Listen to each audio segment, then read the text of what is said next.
Hey people, it's Niles talking. Now this is from The Guardian. Out of control and rising, why Bitcoin has Nigeria's government in a panic.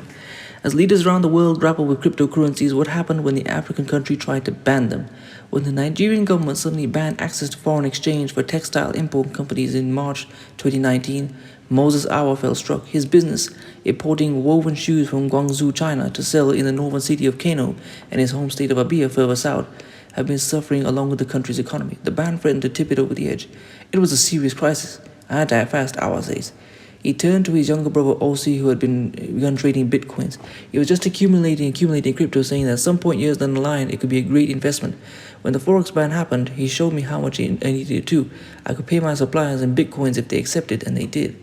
According to Bitcoin trading platform Paxful, Nigeria is now second only to the US for Bitcoin trading. The dollar volume of crypto received by users in Nigeria in May was $2.4 billion, up from $684 million last December, according to blockchain research from Chain Analysis.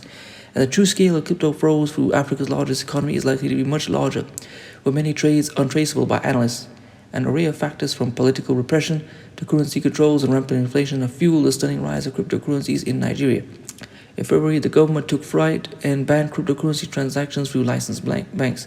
In late July, it announced a pilot scheme for a new government-controlled digital currency, hoping to reduce incentives for those wanting to use unregulated crypto. But these measures have done little to dampen trading, with exchanges reporting a continued rise in transactions this year. Nigeria's experience holds lessons for governments around the world. Many of which are now thinking hard about how to regulate digital currencies. Britain's Chancellor Rishi Sunak is looking at creating a central bank-controlled version being called Bitcoin. EU regulators have set out plans to make digital currencies more traceable in order to combat money laundering. In rural China, rows of computers used to create Bitcoin in a computational process known as mining are being switched off after a clampdown by the authorities. The ruling party imposed a ban on transactions in May. Elsewhere, Egypt, Turkey, and Ghana have sought to clamp down on crypto trading, wary of potentially vast movements of digital funds beyond their regulatory controls. Nigeria has one of the youngest populations in the world and is ripe for digital finance, with many people looking for ways to escape widespread poverty. Pyramid schemes are proliferating. Trading in foreign currencies is an everyday activity for many. Remittances into Nigeria from those working abroad, which were worth more than $17 billion in 2020, have played a role, as has the way digital currencies can provide insurance against exchange rate fluctuations. The value of the Nigerian naira has plummeted almost 30% against the dollar in the past 5 years.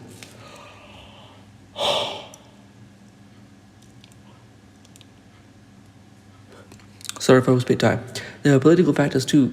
Some see cryptocurrencies as vital protection from government repression.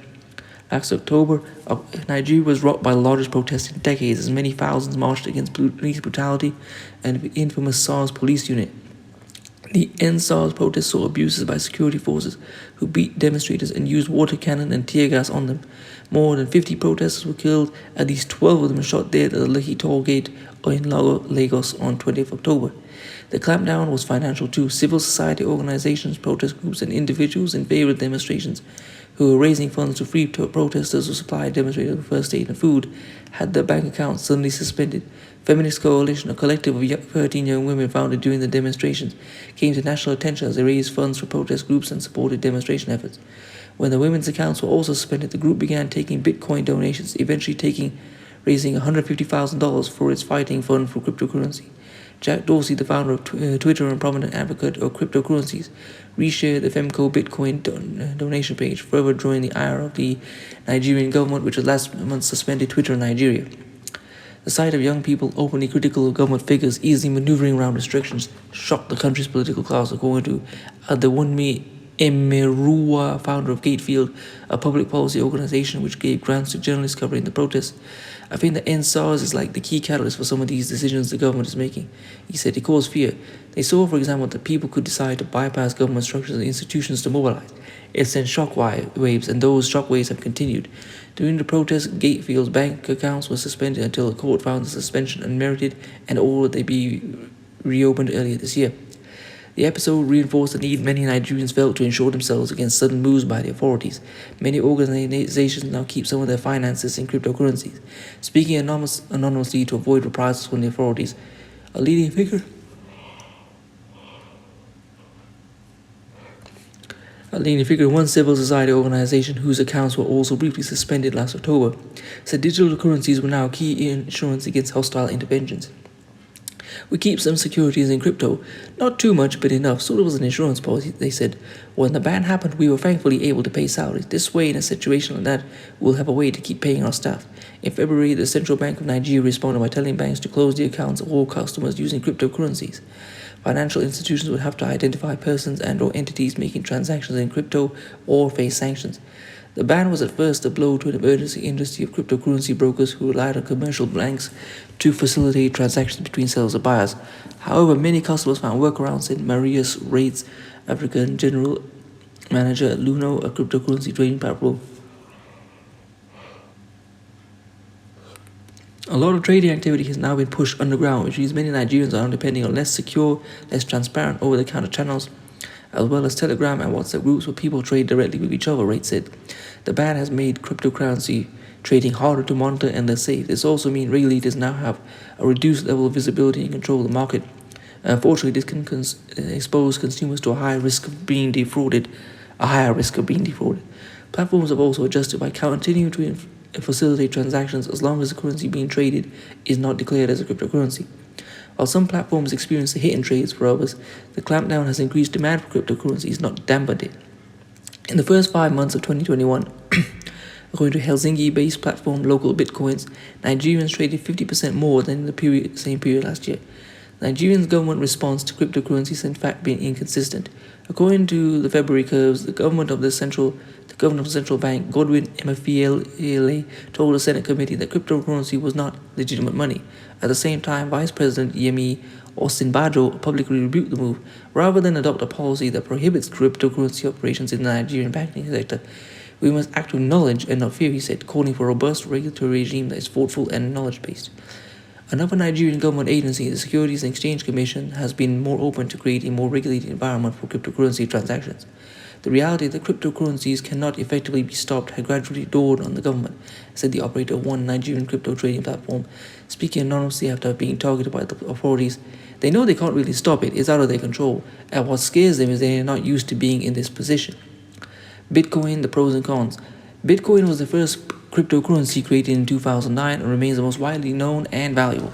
It's a digital or virtual asset operating outside of the traditional banking system, as influence has soared with a growing number of companies now accepting it for payments.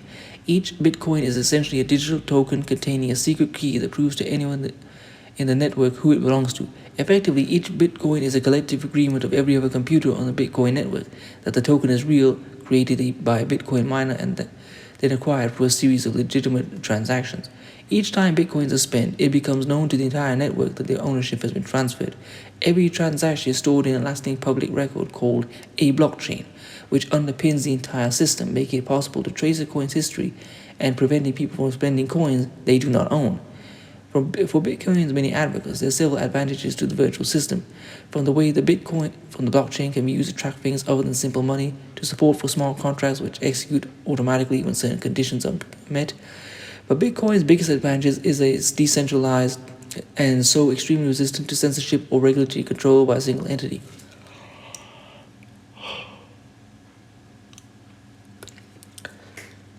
Hang on, where was I? It's possible to observe a Bitcoin payment process, but no one can stop it. This has made governments wary. In a conventional finance system, banks can freeze accounts, vet payments for money laundering, or enforce regulations. Thanks to the decentralized nature of cryptocurrency networks, people have been able to make international payments from closed or tightly restricted economies, but it has also made them a haven for illegal activities, for cybercrime, to money laundering, and drug trading.